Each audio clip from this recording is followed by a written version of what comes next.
avec Info Dakar. fii si Sénégal ak fu mënti ne ci àdduna jot information yi la. Secrétaire régional adjoint de la Fédération internationale des ouvriers du transport de l'Afrique. Est-ce que vous pouvez revenir sur la formation que vous organisez aujourd'hui? Oui, nous organisons dans le cadre d'un projet que nous avons initié depuis plus de 4 ans avec Union to Union, un partenaire suédois. Nous organisons donc des activités dans le cadre du projet BRT et Train de Dakar pour essayer de favoriser le dialogue social, de favoriser aussi de participer à la formalisation du secteur informel, de participer aussi au développement des transports collectifs, des transports urbains collectifs, parce que nos pays, nos villes surtout souffrent d'embouteillages énormes. Et donc il est bon de développer les transports collectifs comme les tramways, comme le métro, comme les trains urbains, comme en fait les BRT. Donc, mais dans tout cela aussi, il ne faudrait pas que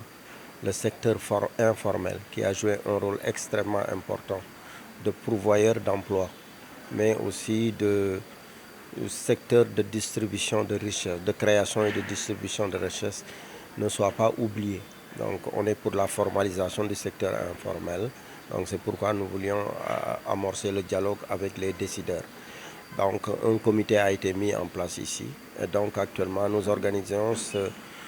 cette activité pour les jeunes et les femmes. Parce que dans le cadre de ces projets aussi, nous réclamons plus d'accès des femmes au métier du transport et de la logistique. Et dans le projet du BRT quand même, un acquis important a été obtenu, c'est que même la Banque mondiale qui finance le projet et le gouvernement du Sénégal se sont accordés pour réserver au moins 30% des emplois aux femmes. Et récemment, quand nous sommes allés voir le directeur général adjoint de Dakar Mobility, qui gère le BRT, l'exploitation du BRT, le chiffre qui nous a été annoncé, pourcentage, le nombre de femmes dans les effectifs de Dakar Mobilité est de 42%. Donc le Sénégal a largement dépassé ce nombre. Donc nous voyons aussi quelles sont les opportunités d'emploi à travers ces projets-là de transport collectif, urbain collectif, les opportunités d'emploi pour les jeunes et les femmes. Et cet après-midi, on va avoir une présentation du CETUD sur les opportunités d'emploi pour les jeunes et les femmes. Donc voilà un peu ce que nous souhaitons faire à travers cette activité. Nous avons développé pour renforcer la connaissance de nos jeunes et des femmes sur l'ITF, notre fédération syndicale mondiale. Nous avons fait une présentation pour le faire mieux connaître l'ITF, parce que peut-être demain, ils seront appelés à représenter leur syndicat, à représenter le Sénégal dans certaines rencontres internationales organisées par l'ITF. Vous les avez aussi invités à se syndiquer? Oui. Un des gros problèmes actuellement du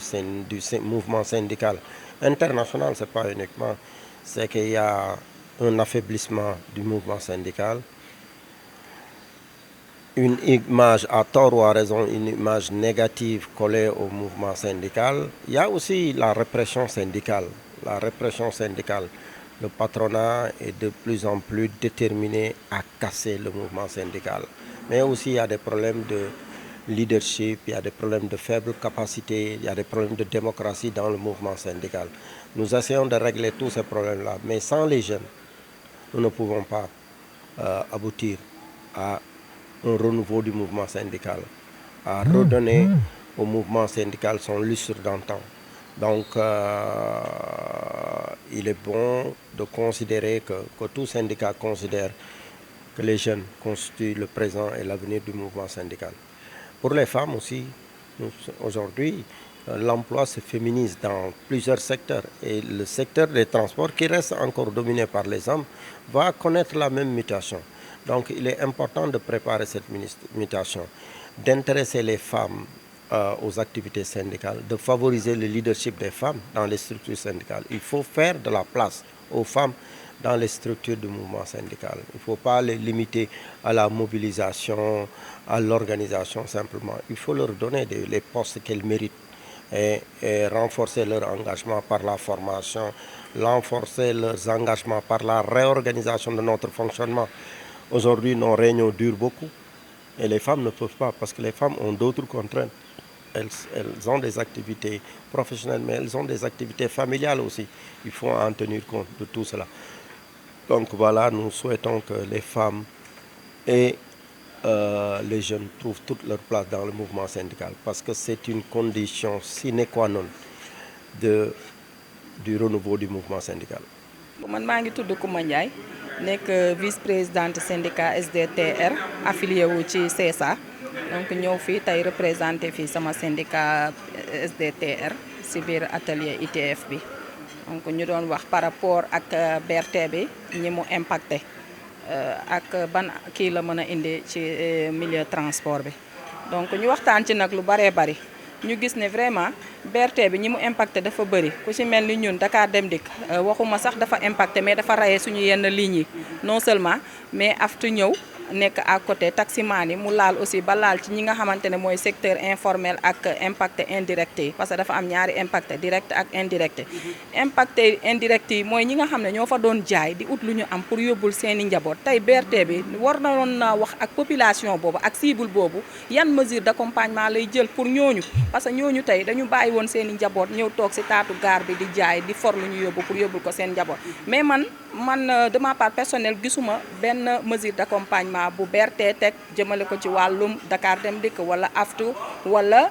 mooy impacté indirect yooyu nga xam ne mooy ay jigéen yu doon foraatu di yóbbu ci seen njaboot donc ñuy wax nag état du Sénégal ñun mënuñu d'accord ñaari direction de transport lu mel ni BRT lu mel ni Dakar Dem Dikk nga war leen a fusionner ñu nekk benn direction wala nga def ko muy agence de transport mais nga jël ñaari direction bëgg koo teg sur place te amuñu benn interlocuteur boo xamante ne war na mën a taxaw leeralal Dakar Dem Dikk wala mu leeralal aftu wala mu leeralal taximaan yi ban taxawaay la BRT di am par rapport ak ñooñu nga xam ne ñooy ay impacté ci wàllum transport bi ñu gis ne wàllum transport aussi état bi dafa war a am ay mesures d'accompagnement di leen gunge ci seen ay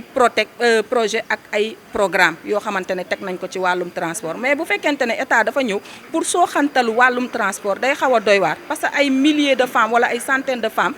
ñoo ci nekk di liggéey yor seen kër yor seen i njaboot loolu aussi day laaj beneen taxawaay boo xamante ne état du Sénégal war na ko indi ñuy lancer un appel solennel ci gouvernement bu bees bi nga xam ne moo fi nekk ñu wax ko ne ko ñun ñi nga xam ne ñoo nekk ci secteur du transport ñu nekkoon ci benn taux bu xaw a faible muy les femmes tey jii taxaw nañ pour liggéey ci wàllum transport naka la mën a ñëwee gunge ñu ci wàllum transport bi te aussi BRT bi ñu revoiraat ko ñun dañu bëgg ñu fusionner ko entre moom ak Dakar Dem Dikk comme ñaar yëpp état la nañ ko fusionner mu nekk benn moo gën. Je m'appelle Bassirou Ban, membre syndicat SDT 3D di liggéey Dakar Dem Dikk. tey nga ñëwoon ci formation bi tey lan nga mën a jàpp. waaw li ma mën a jàpp tey ci formation bi di wax ni wax dëgg yàlla njariñ la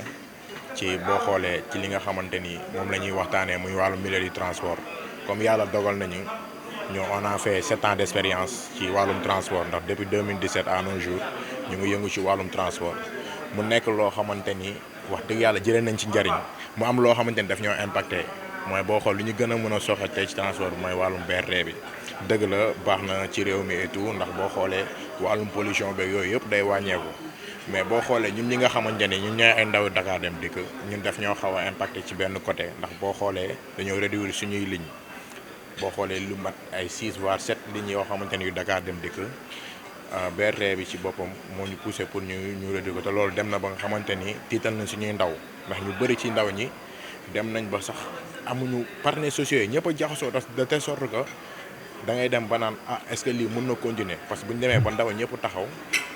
ñu ne kat Dakar Dem Dikk lu mat temps de ay ligne BRT bi pousse na ko kon ndaw ñi nan lañ mën a dundee ak loolu léegi ci biir loolu nag ñu ngi lancé benn appel solennel à monsieur le président de la République pour li nga xamante ni mooy exploitation BRT ñu dugal ko biir Dakar Dem Dikk parce que loolu dina tax ñu ñëpp ñu mën a nekk à l'aise gars yi mën a concentré wu seen liggéey ak yooyu noonu wax dëgg yàlla moom ñu ngi koy ñaan bu baax a baax ñun daal li ñu namm lépp leen la muy benn kàddu mooy exploitation BRT bi ñu dugal ko biir Dakar Dem Dikk mun na nekk sax wàccukaay parce que boo xoolee conducteurs yi nga xamante ne ñoo nekk ci biir BRT bi ils sont pas plus professionnels que les conducteurs de Dakar Dem Dikk parce que eux ils sont formés parce que mun naa ne formation presque 2 mois ñu formé après li nga jotee indaale daanaka kooku boo ko dénkee li nga xamante ni mooy oto BRT mun na ko doxal te boo xoolee ci wàllum contrôle bi tamit am nañ ay ndaw yoo xamante ni ñu ngi biir Dakar Dem Dikk war nañ ko mën a dox kon encore une fois ñu ngi lancé benn appel à monsieur le président de la République pour mu jàppale ñu ba exploitation BRT bi mu ci loxoy Dakar Dem Dikk ndax instant yi ñu toll nii la moyen ñuy dund ci biir BRT bi métti na trop merci.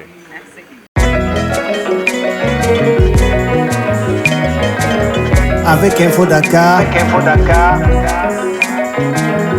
fii ci Sénégal ak fu mënti ne ci àdduna jot information yu la